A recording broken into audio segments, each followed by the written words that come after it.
స్వామి రాత్రి లేదు పగలు లేదు, ఇంత జనమా, ఇంతమంది తడి బట్టలతో నీకు అంగప్రదక్షిణాలా, ఇంతమంది తలనీలాలు ఇచ్చేసి నీ దగ్గరికి వచ్చి దర్శనమా, ఇంతమంది ముడుపులు తీసుకొచ్చి హుండీల్లో వేసేస్తున్నారా, ఎప్పుడు వింటున్నావయా ఈ కష్టాలన్నీ? కళ్ళందుకే ఇలా నామాలు పెట్టేసుకుని నిద్రాముద్రాం నిఖిల జగతి రక్షణే జాగరూకం అని దక్షిణాయనంలో పడుకున్నవాడు ఆంతరంగంలోకి చూసినట్టు వచ్చే వాళ్ళ మనస్సులు చూస్తాడు.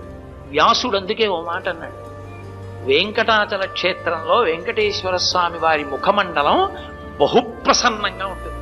ఒక్కొక్క రోజున ఎంతో సంతోషంగా ఉంటుంది. అర్థం ఏమిటో తెలుసా? కొండ మీదకి ఎవరో ధార్మికులు వచ్చారని గుర్తు. ధర్మమునందు విశేషమైన అనురక్తి ఉన్న వాళ్ళు కొండ మీదకి వచ్చారనుకోండి, ఆ రోజు మురిసిపోతాట, ఒరే ఒక్కడు వచ్చాడు రా,